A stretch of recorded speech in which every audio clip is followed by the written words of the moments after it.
Assalamualaikum warahmatullahi wabarakatuh. Perkenalkan, nama saya Nika Sri Wulandari dari kelas 11 MIPA 5, nomor absen 23. Di sini saya akan menceritakan tentang revolusi menegakkan panji-panji NKRI. Pada bagian pertama, saya akan menceritakan tentang perjuangan mempertahankan kemerdekaan dengan kekuatan senjata. Pasca kekalahan Jepang dalam Perang Asia pada 14 Agustus 1945, Indonesia akan diserahkan kepada SEAC atau Komando Asia Tenggara yang dipimpin oleh Laksamana Louis Mountbatten dari Inggris. Pada 29 September 1945, pasukan SEAC di bawah bendera AFNEI datang ke Jakarta dipimpin oleh Letnan Jenderal Sir Philip Christison. Kedatangan pasukan Nika yang membonceng pasukan AFNEI telah menimbulkan kecurigaan bangsa Indonesia bahwa Belanda akan kembali menjelajah bangsa Indonesia.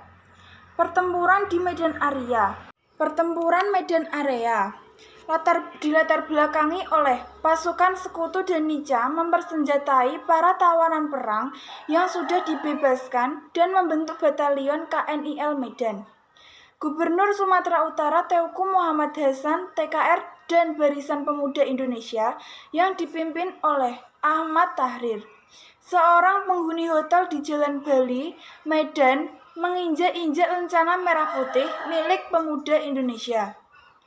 Jalannya pertempuran pada 1 Desember 1945, pasukan Sekutu memasang papan fix boundaries Medan Area atau batas resmi wilayah Medan.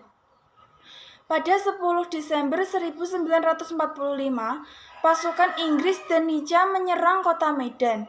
Pemerintah Republik Indonesia di kota Medan mulai terdesak dan terpaksa pindah ke Pematang Siantar. Perjuangan terus dilanjutkan dengan membentuk Komando Resimen Laskar Rakyat Medan Area pada Agustus 1946. Yang kedua ada Pertempuran Ambarawa.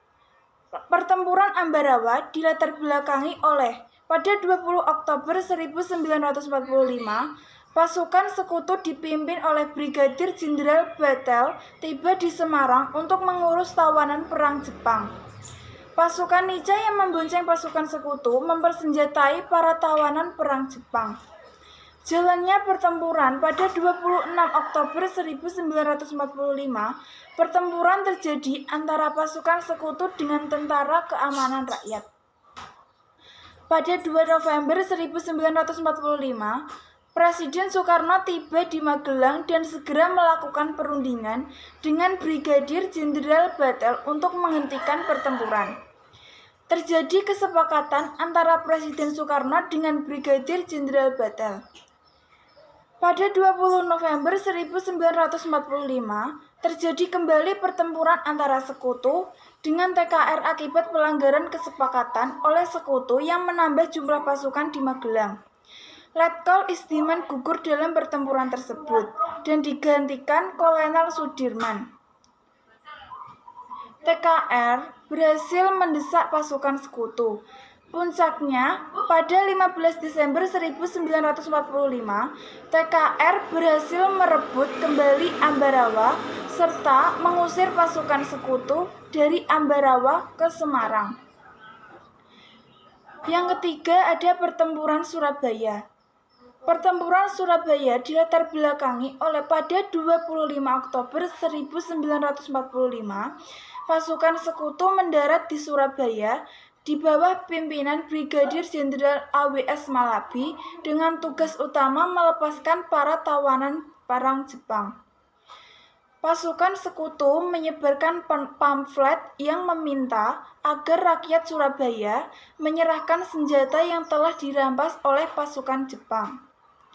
Jalannya pertempuran pada 27 Oktober 1945, pasukan Sekutu merebut instansi-instansi penting.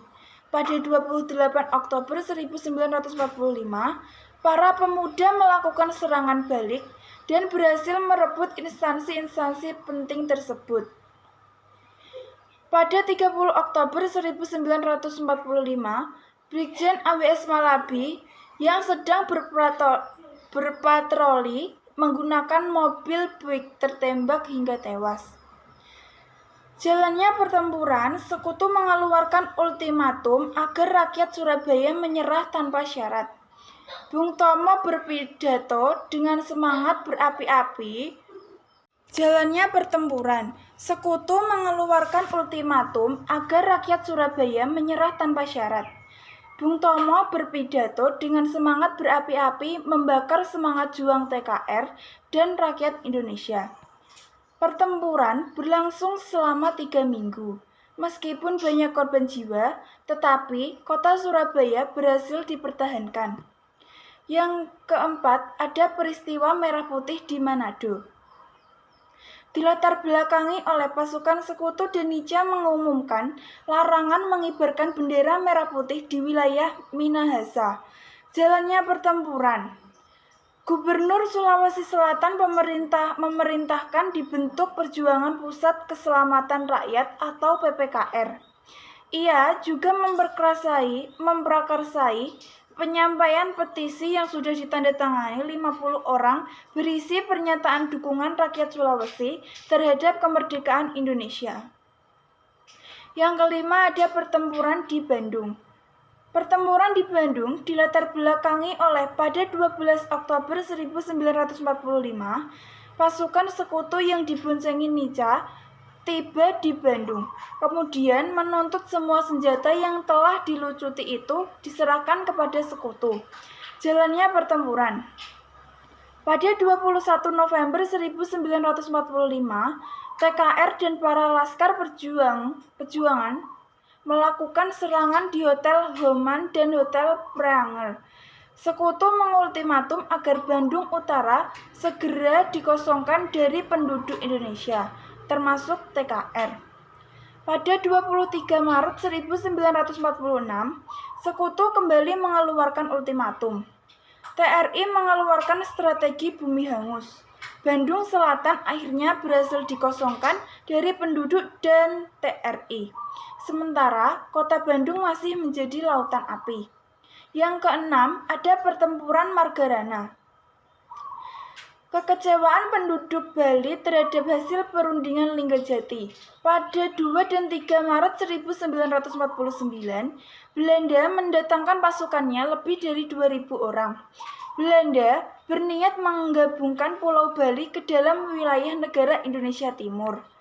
Jalannya pertempuran, I Gusti Ngurah Rai bersama pasukannya Ciung Wanara melucuti persenjataan pasukan Nica. Pada 20 November 1946, Belanda mengerahkan seluruh pasukannya untuk mengisolasi desa Adeng Marga. Belanda juga menambah pasukannya dari Lombok untuk menggempur pasukan Ciung Wanara. Pertempuran Margarana, meskipun telah terkepung I Gusti Ngurah Rai dan pasukannya, terus bertahan sampai titik darah penghabisan. Peristiwa tersebut dikenal dengan peristiwa Puputan Margarana dan diperingati setiap 20 November. Pertempuran rakyat di Makassar. Situasi jalanan di Makassar setelah pembantaian oleh Raymond Westerling. Pada bagian kedua, saya akan menceritakan tentang perjuangan mempertahankan kemerdekaan melalui strategi diplomasi. Terdapat beberapa perundingan dapat dilihat di atas. Yang pertama, saya akan menjelaskan tentang perundingan Linggarjati. Dimulai pada tanggal 10 November 1946 dan ditandatangani pada 25 Maret 1947. Pihak Indonesia diwakili oleh Sultan Syahrir, Muhammad Rom, Mr. Susanto T, dan Dr. A.K. Ghani. Pihak Belanda diwakili oleh Willem Schermerhorn, F. de Boer, H. van Mook, dan Max van Poel. Perundingan Linggarjati. Hasil perundingan Linggarjati meliputi Belanda mengakui wilayah Indonesia secara de facto meliputi Jawa, Sumatera, dan Madura. Belanda harus meninggalkan wilayah-wilayah tersebut paling lambat 1 Januari 1949. Indonesia dan Belanda akan bekerja sama membentuk negara serikat dengan nama Republik Indonesia Serikat. RIS dan Belanda akan membentuk Uni Indonesia Belanda yang diketuai oleh Ratu Belanda. Komisi Tiga Negara.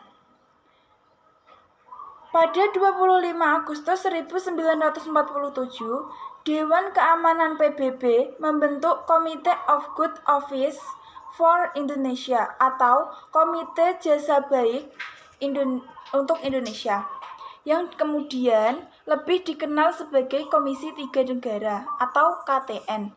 Beranggotakan 3 negara yaitu Australia diwakili oleh Richard C. Kirby, Belgia diwakili oleh Paul van Zielen, dan Amerika Serikat diwakili oleh Dr. Frank Graham. Yang kedua ada Perjanjian Renville. Pada 25 Agustus 1947, Dewan Keamanan PBB membentuk Komite Jasa Baik untuk Indonesia, yang kemudian lebih dikenal sebagai KTN tersebut. Beranggotakan 3 negara yaitu Australia, Belgia, dan juga Amerika Serikat. Pihak Belanda dipimpin oleh Abdul Qadir Widjoatmojo. Komisi Tiga Negara juga hadir sebagai penengah dalam penyelesaian Indonesia dan Belanda. Perjanjian Renville menghasilkan keputusan yaitu pihak Indonesia menyetujui dibentuknya negara Indonesia Serikat pada masa peralihan sampai pengakuan kedaulatan. Yang kedua, Belanda dapat membentuk negara-negara federal di daerah-daerah yang didudukinya melalui jajak pendapat terlebih dahulu.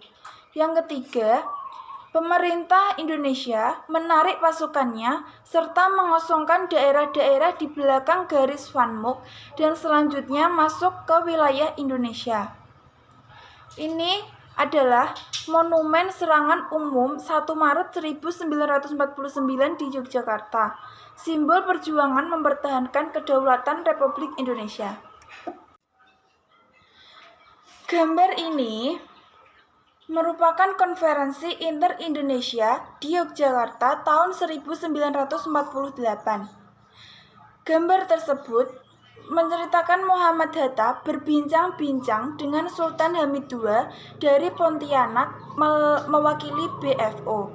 Di tengah keduanya adalah wakil Belanda yang berdarah Indonesia, Abdul Qadir Widjoatmojo.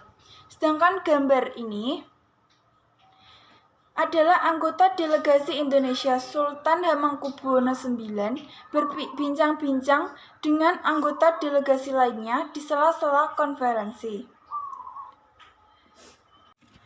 Penandatanganan penyerahan kedaulatan dari Kerajaan Belanda kepada Republik Indonesia Serikat di Den Haag, Belanda pada 2 November 1949.